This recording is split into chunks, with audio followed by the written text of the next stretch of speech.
Well, good afternoon. I want to thank Sheriff Wayne Ivey for hosting us here in Brevard County. It's always great to be back. I'm also joined with Keon and Bobby Michael from Jacksonville, and then Jameel Shah came all the way from Los Angeles, so they're going to tell their stories here in just a few minutes.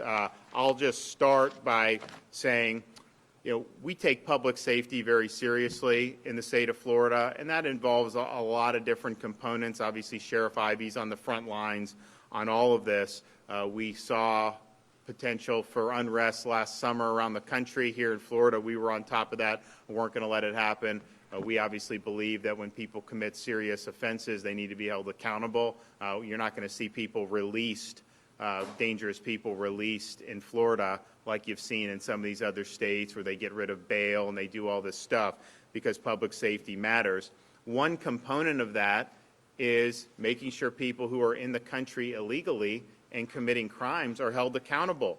And so we've worked really hard. The state of Florida, when I became governor, we passed a ban on sanctuary cities. I also directed the Department of Corrections to enter into formal agreements with the federal government under the 287G program to facilitate the transfer of criminal aliens from state custody to ICE for removal. And what happens is someone may be here illegally, they commit a felony, they get convicted, they get sent to state prison.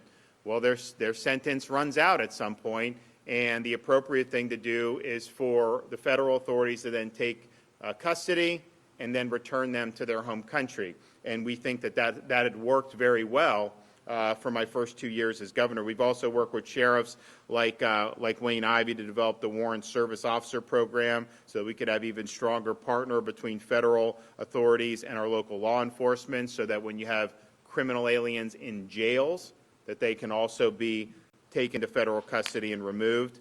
We did pass E-Verify last year, which is very good. We want a legal workforce. We don't want incentives for people to be coming here illegally. The reason we're here today, though, is because we've seen a really troubling change of policy with the federal government.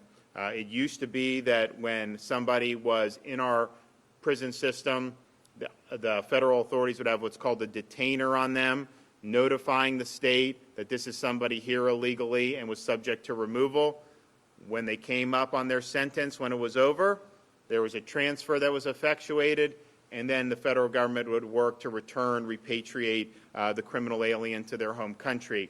Now, though, under the Biden administration, they are basically dispensing with this idea of accepting the criminal aliens. They are not honoring ICE detainers, and they're halting removals of even criminal aliens. And so we've already had in Florida a handful of criminal aliens that had finished their sentences, and the detainers were removed by the Biden administration. And so normally they would have been transferred, federal custody, and removed. Well, now the federal government's effectively releasing them into our communities. And so we think that is problematic. That is not the way to guard public safety. We support the lawsuit against the administration that Attorney General Ashley Moody has filed. We have a hearing on that coming up. And here's why this is important. Over the next 30 days, as many as 50 criminal aliens are set to complete their Florida prison terms subject to detainers by Immigration and Customs Enforcement. That number could rise to over 200 felons within 6 months. And the issue is, if those detainers continue to be removed like they are, there's going to be no basis for the state, certainly, to hold them at that point because they would have completed their sentence.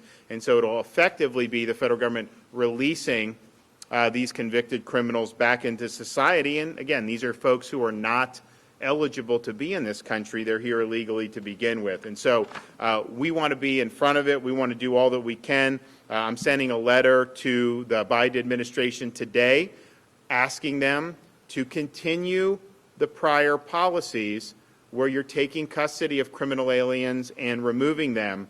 We think that getting rid of the detainers is not good for the safety of Florida's communities. We're also instructing our Department of Corrections to work and pursue all legal avenues to make sure that when these sentences are up for the criminal aliens, that we work to get ICE to take them and to do their job. So we're going to be doing that. We think we have to step up, and we're going to do it. So today, I'm directing the Department of Corrections to identify all inmates with detainer agreements who ICE is refusing to pick up and develop a process for transferring them to an ICE detention center. Further ordered the Department of Corrections to notify the Florida Department of Law Enforcement and local law enforcement of all instances in which ICE refuses to detain criminal aliens. And so if there's a decision being made to not enforce the law, we want that documented so that the folks throughout Florida will know if you end up seeing a reoffense. FDLE is directed to cross-check these reports against law enforcement's statewide report of new crimes for any criminal activity associated with these released individuals. And if they reoffend, we do need to know about it, and we need to let everybody know about it. I'm also directing the Department of Corrections to submit formal requests to ICE for determinations of citizenship under federal law 8 U.S.C. 1373C of all individuals in custody if the citizenship status is unknown. Today I'm joined by Sheriff Ivey, of course, who's done terrific work here in Brevard County. I look forward to working with him and other sheriffs across the state to do all we can to ensure protection and safety of Florida communities. In partnership with the Florida Sheriff's Association, I'm also asking all Florida sheriffs to join the National Law Enforcement Notification System, known as LENS, that alerts local law enforcement when a known criminal alien is released from federal custody into their particular county. This notification system will sharpen awareness and add an extra tool for locals to keep communities safe. We're also going to look at any avenues we have to be able to help facilitate the removal of these aliens without the federal government's involvement, and we're looking at our options for that. Look, at the end of the day, when you're dealing with criminal aliens, you're going to hear from Jamil, you're going to hear from Keon Michael. If you follow the law and you have somebody that, say, is a convicted sex offender and they're here illegally, and you transfer them to ICE and ICE removes them, then you don't have to worry about what may happen in the future. If ICE is not willing to take custody and remove, and ICE wants them released into our society, then any additional crime that is committed is by definition one that should have been prevented. And I think you'll hear from Jamil, I think you'll hear from the Michaels about tragedy that struck their family, and it's doubly tragic because had the government simply enforced the law, then this would not have happened to their families. And so we're going to work hard to keep Florida communities safe. It's a reckless policy to not take, these are convicted felons who are here illegally. If you can't remove them, then what do you have? Just a complete lawless system and a completely open border? I don't think any of us want that.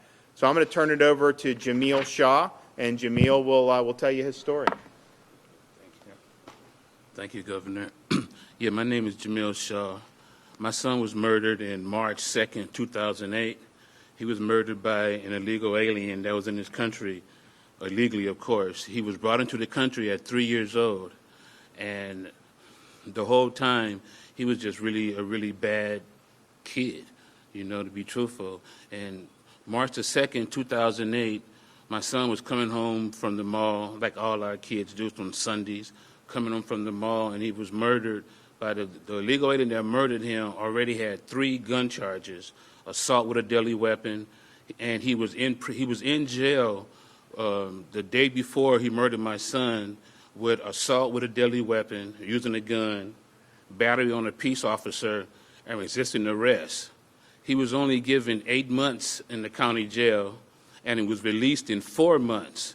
The same day he got out, he was in my neighborhood and caught my son and shot him in the head, shot him in his stomach, and while he was on the ground with his hands up in the air, according to the coroner, he shot him in his head, and he of course, he murdered him. You know, like Governor was saying, the only reason why he was able to do that, it was after the first 3 gun charges. Why would he be out illegally in the country, and you already had 3 assault with a deadly weapon gun charges? You know, the district attorney said that he was already being looked at for 3 other murders, but he couldn't get no one to come forward and testify. When he killed my son, he was in the car with two other people. He was in the car with a girl that he just met that day, was driving the car. She just met him that day. He was in the back. There was another guy in the back seat that was there. According to the sheriff of Los Angeles, he was. They were sort of upset at L.A. County because they were trying to rehabilitate the people in jail, so when they get out, they'll change their lives. So from what the sheriff told me, the Mexican mafia put out a directive that whenever someone gets out, they have to go back into the community and commit a crime.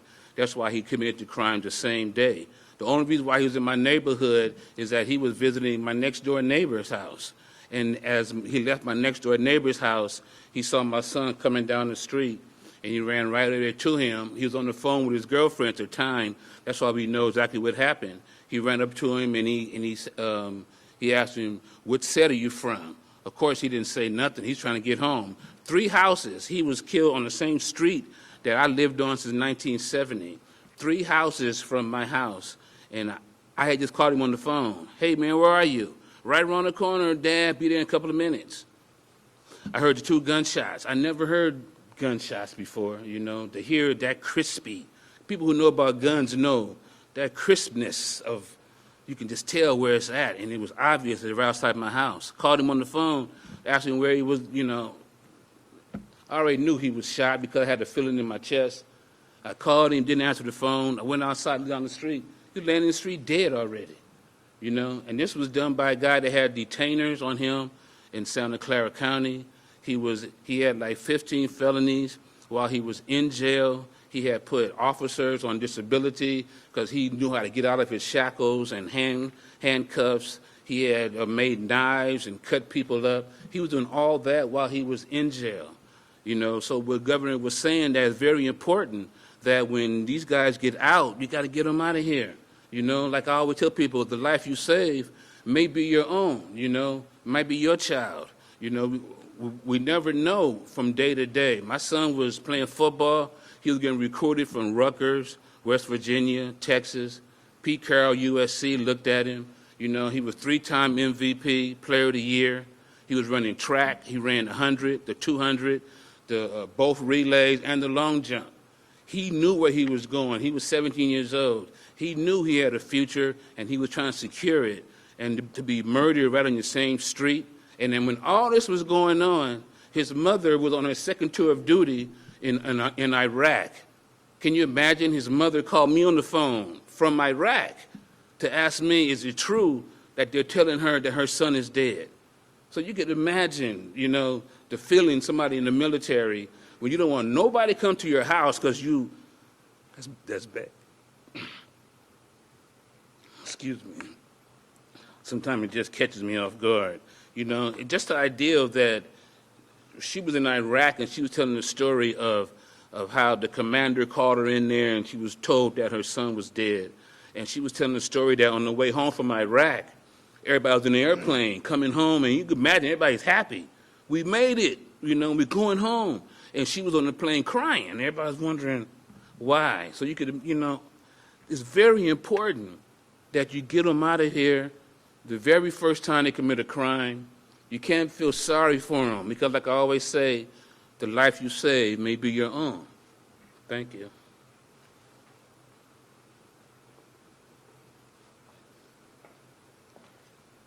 Thank you all, and thank you, Governor, once again. And we're blessed to have the governor that we have. And I thank you for everything you've done. My name's Kian Michael. This is my husband, Bobby Michael. And just to hear Jamal's story again over and over is very traumatic.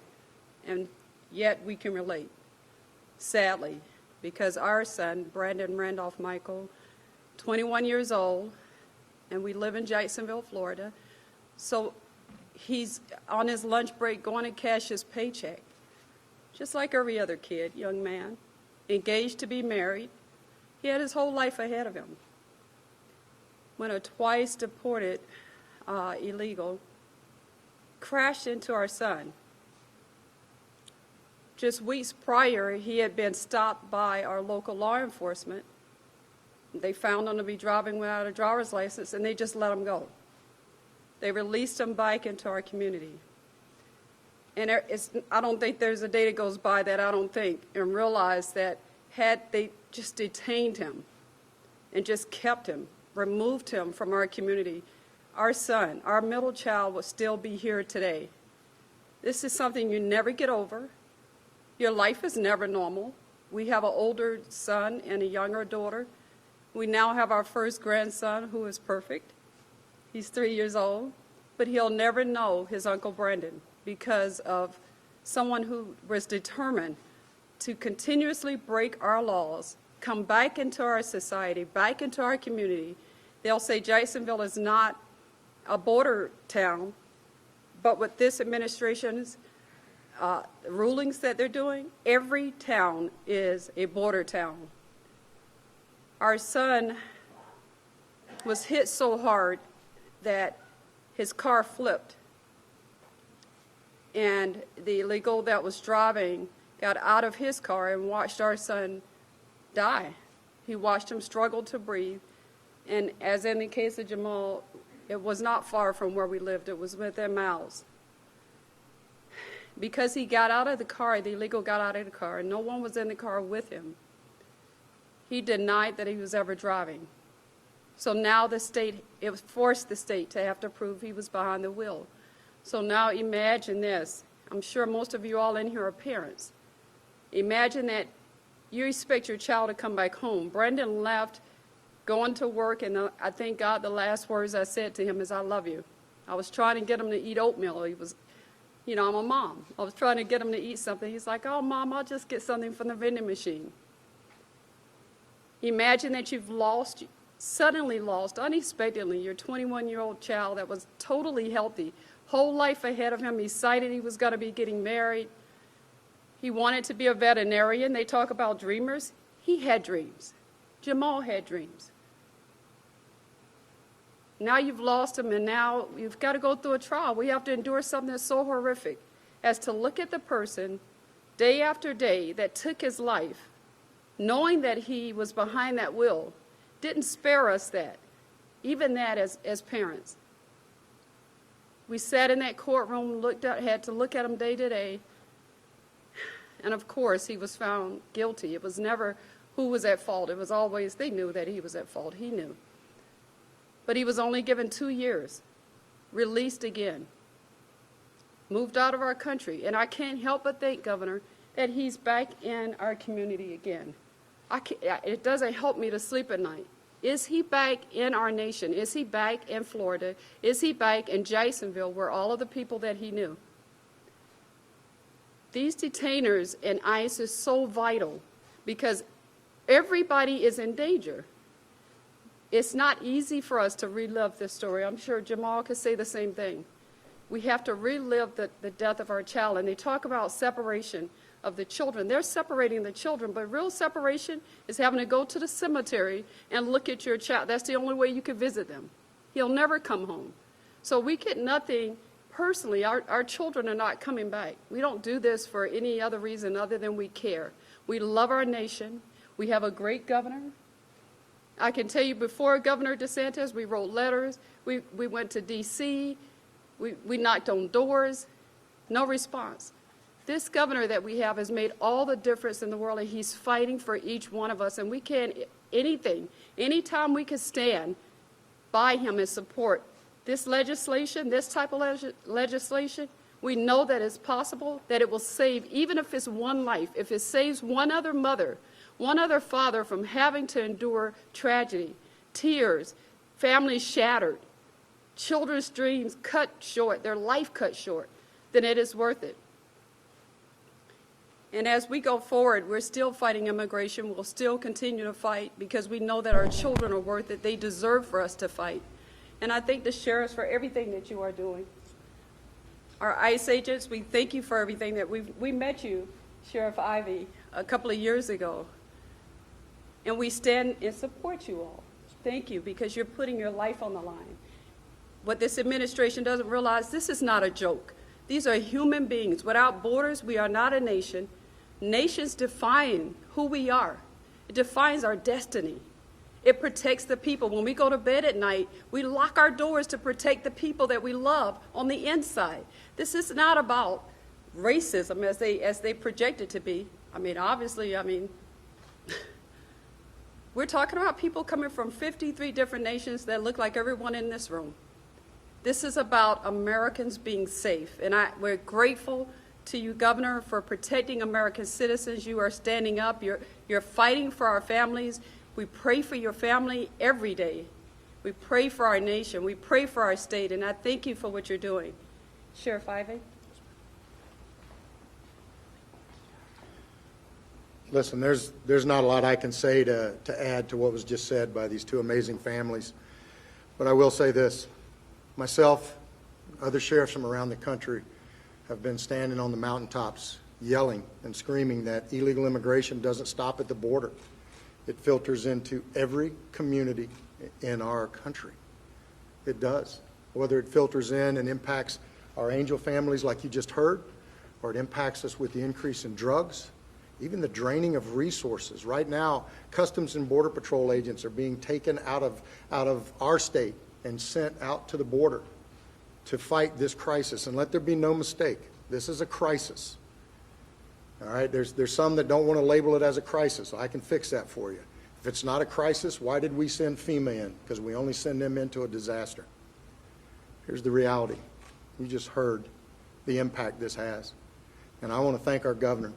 Governor, I've had the chance to work with you since you took office, and I will tell you that you subscribe to the same exact values that our law enforcement officers. You took your oath, and you take it with pride. This is a governor that's standing here today saying, I'm taking action. This is a governor that is standing here today saying, we're not sitting back and waiting on the next family to be victimized, on the next American citizen to be victimized. He's taken a stand to protect our citizens. He's always taken a stand to protect our cops, and he's always taken a stand to protect our Constitution. The 3 C's, as I call them. And I'll tell you right now, this is not just their fight. It's not just our governor's fight. It's not just our fight. This is your fight.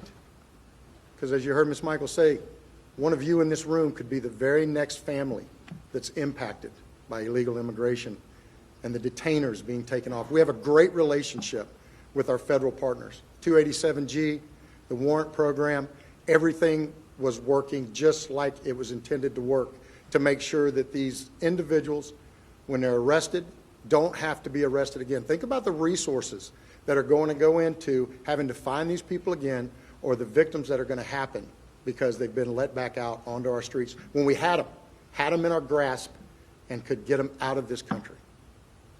Our job as the media, our job as law enforcement, more than anything else, our job as American citizens is to make sure that there's not another family that ever has to stand at a microphone like what you just heard.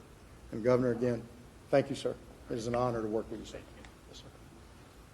I want to thank Sheriff for hosting us again, and then thank both Jamil and then the Michaels. I've known Jamil now for a number of years. I mean, Jamil was testified in Congress many years ago, and you don't have to be doing this. It's not going to bring your son back, but yet you do. It's not easy to talk about, but you care, and you care about other people. And I'd say the same with the Michaels. They've been with us for several years since I've been governor. Not easy to do, to have to do, but you do it because you're worried about other people, and you want to be able to use that to maybe tell policymakers, don't go down this road again, and let's try to protect people. You can have a lot of debates about law enforcement, preventing this crime, that. I mean, it's not, what they do is not easy. There's some things that are very difficult. This is a layup. You have somebody who's in the country illegally. They get convicted of a felony. They're in our prison system. They serve their sentence, maybe for drug trafficking, maybe for armed robbery, maybe for sex abuse, maybe for some type of homicide. And the job of the federal government is to receive them and remove them. If you can't do that, then you're just failing at the basic functions of government. And so we, as Sheriff Ivey said, this was working in Florida in partnership. When they're taking away these detainers and they're not accepting responsibility for convicted criminal aliens, that puts our communities at risk. It's something that we are going to fight. We're in court. We're doing some of the policies that I talked about today, and we're going to continue keeping the fight up, because if you don't follow the law, if you do release like they're doing now, you end up, what are you going to tell the next family? Oh, yeah, had we just followed the law and done the removal, then this wouldn't have happened to you. Our bad. I'm sorry. No, it doesn't work that way. You cannot unring those bells. So this is probably one of the easiest things to get right. If you just follow the law, if you work to get convicted criminal aliens out, the community is going to be safer. And obviously we have examples showing what happens when you don't do that. So we're really happy to work with Wayne, work with other people around the state of Florida, and this is going to be something. This issue, as long as they have this posture, which is a very radical posture, the issue is not going to go away, unfortunately. You didn't hear a lot about this over the last couple of years because we had the agreements. It worked like clockwork. Now you're going to see, unfortunately, ICE releasing some of these convicted criminals, and that's not good. So we're doing everything we can to be able to protect the public, but the easiest thing would be to do, and hopefully it doesn't require us to actually win the lawsuit. Hopefully they can make a different decision in the interim, but it would be step up to the plate, do your job, protect the people of this country, follow the law, and take cognizance of these folks and effectuate their removal. So we're going to keep working on that. If you look around the country, crime is going up. It's not going up in Florida like it is in these other places because we're very serious about this. We have a lot of great folks in our sheriff's departments and our police departments. We have me who supports them, and they know I support them. We're going to have the anti-rioting bill that's going to getting ready to pass, hopefully the Senate very soon. It's going to be the strongest anti-rioting, pro-law enforcement bill in the country. And throughout all this turmoil of last year, you never saw me buckle in terms of supporting the people that wear the uniform, and I'm not going to do that.